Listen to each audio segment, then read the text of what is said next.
පස්සේ අද නම් මාර දැස්සක් මේ විකුම් අද මරු වැඩක් වුණා හරියද මම ආවා මෙතන ඔෆිස් එකට එනකොට ත්‍රිවිල් එක හරියද ත්‍රිවිල් එක එනකොට මේ අංකල් කෙනෙක් මට එහා පැත්තේ හිටියා අර ෂෙයා කරගෙන යන සීන් එකක් තියෙනවනේ ඒකේ හරියද ඊට පස්සේ මේ ත්‍රිවිල් එකේ මිනිස්සයා දැම්ම සින්දුවක් මොකද්ද ඇස යොමන තැනක මානෙත හමුවන්නේ ඔබෙරුවයි කියලා තියෙනවා ඕක මම දැක්ක මියුසික් වීඩියෝ එක අර වෙඩින් එකක නටන මිලියන ගාණක් ගිය වීඩියෝ එකක් තිබ්බා හරියද ඊට පස්සේ මේ මං කෝ ලස්සන සින්දුවනේ ඕක ගියා මේ මිලියන ගාණක් ගිය වීඩියෝ එකක් නේද අංකල් හරියද පිස්සුද කවුද කියන්නේ සින්දුව මොනවද ඔය සින්දුවනේ මේ දැන් කාලේ මේ මෙහෙමයි මේ මොකක්ද කියන්නේ මං කෝ රාජිත් මුතුකුමාරනේ සින්දුව කියන්නේ ඉතින් ඒක හොඳ නැද්ද ඕවා නෙමෙයි ඒ කාලේ තිබ්බේ සින්දුව ආරෙමේ කියලා කිව්වා මං ඇහුවා හරි දැන් කොතනද අවුල තියෙන්නේ අජිත් මුතුකුමාරගේ සින්දුව කියන එකේ නැත්තම් ලිරික්ස් වල මෙලඩි එකට ඒකට උත්තරයක් නැහැ හරි මං කිව්වා දැන් ඕක සුනිල් දෙවිසිංහ මහත්තයා කිව්වනම් කොහොමද ඇස යොමන තැනක මානෙත හමුවන්නේ ඔබෙරුවයි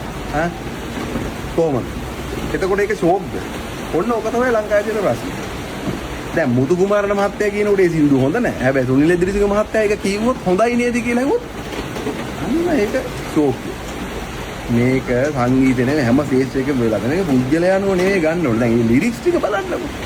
ඒ මොකක් හරි ප්‍රේමණීය හැඟීමක් නේද? සාධිජේ බහුතරය ජනතාව මේක අරගෙන තියෙනවනේ. මිලියන 1.3ක් හෝ 4ක් ඔය වෙඩින් එකක නටපු කපල් එකක ඔය සින්දුව ඔය වයිරල් ගියා. ඒ කියන්නේ ඒ සින්දුව ලස්සනයි. හරිද? ඒක නෑ ගොඩක් අයකට ගීල් වෙනවා. හරිද?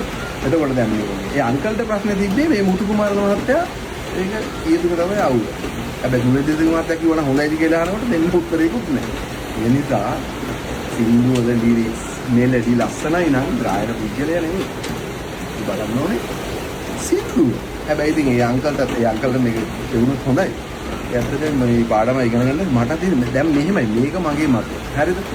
ඒ නිසා මම එහෙම නිකන් කිව්වා. ඒ මනුස්සයා මොනව හිතුවත් දන්නේ නැහැ. හැබැයි මම බොරුවක් නෙමෙයි කිව්වේ. බලන්නකෝ ඒකටත් කල්පනා කරලා. ඒ සින්දුව මේ ගායකයන්ව මෙව වෙනවද කියලා. ගායන විලාසයේ එක අඩුපාඩුකම් ටිකක් අඩු වැඩියක් තියෙන්න පුළුවන්. හැබැයි අපි සින්දුවේ අදහසක් ගන්නවනේ. මම කතා කරේ අදහස පැත්ත. සහ ඒ තනුව. ඒක තමයි මගේ මතය.